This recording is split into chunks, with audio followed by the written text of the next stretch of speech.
Welcome back to our replay of the week. This week, we're featuring one of our smoking gun interactive staff, IamtheGMOE, who demonstrates effective diversion tactic and tanking against player 338267430.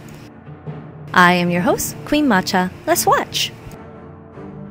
Although you can't see, GMOE begins his attack on the far right here with Composite Bowmen. He deploys heavy infantry units from the left side, then guides them along the wall.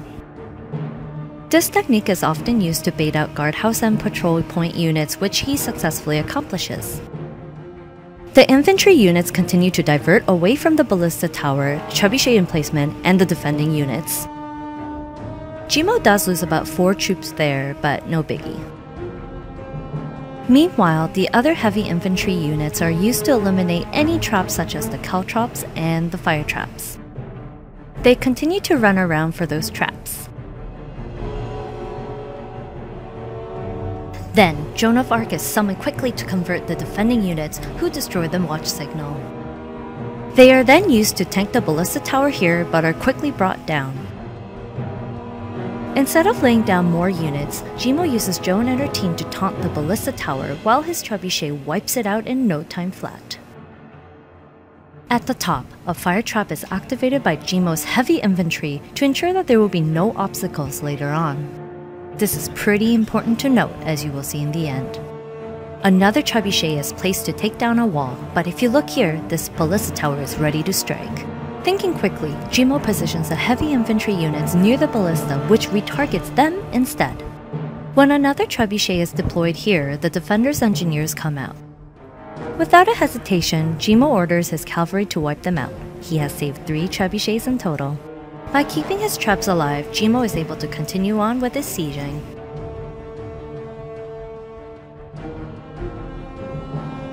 First, his traps dismantle more walls to make wider paths for his upcoming troops.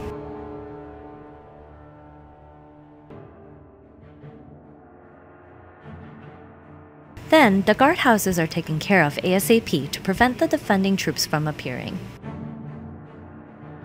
Notice how GMOE always has tanky troops before the trebs? This keeps his trebs alive for a long time. After deploying Saladin, GMOE notices there aren't many tank units left. So instead of dragging his trebs to their doom, he turns them around. He wants to keep his siege weapons safe, so he places 4 more infantry squads to go first. Making sure that the defending towers and emplacements are targeting the tanky units, GMOE then continues on with his tactful strategy. He takes out the first row of towers and walls, which creates a direct passage to the keep and the emplacements around. As you see, there's a constant stream of tanks. With the 2 trebs on his left, he also opens up a path to the university and cathedral. The trebs refocus on the towers just like Saladin, who just brought down the trebuchet emplacement. So far, all his trebuchets are alive and killing it. With most of the obstacles out of the way, GMOE instructs his cavalry units to move forward as well as his Knight Templars to tank for the trebs. Tank all day, every day. His trebuchets move forward to abolish the cathedral and the keep, while his mounted units steal resources and dismantle the catapult emplacements. Time is precious and GMOE wastes none of it. The keep collapses and GMOE instructs his Knight Templars to tank the last few towers. His trebs slowly roll toward the last standing towers, but they may be too sluggish to reach the ballista in the corner. But GMOE has other plans. Let's go 30 seconds back. At the beginning of the game, GMOE had deployed a group of Composite Bowmen. Now he places 2 more to take down the university at the top. Without any more hidden fire traps, they achieved their goal. These Bowmen will prove to be very useful, which I will explain. The Composite Bowmen from the right side promptly rush toward the ballista tower while others do the same. Composite Bowmen tank very well against the ballista because they are very spread out, which takes a longer time for the ballista to shoot them all down. While the ballista is busy, the trebs tear down the archer tower and crossbow tower.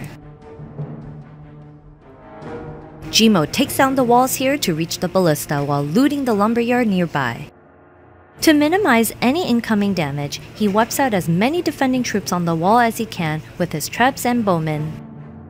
The replay began at 4 minutes and 41 seconds, so right about now, GMOE has more than a minute to spare due to his efficient tanking and redirecting. He uses more of his Composite Bowmen to tank against the ballista while his traps move forward to hit it. The ballista is finally gone. With 1 minute to spare, GMOE's last shot from one of the traps land on the food storage, giving him the 100% victory that he deserves. Let's see that again in slow motion. Bam! Thank you for watching our replay. Tune in next week for another exciting replay of the week. Until then, keep on sieging!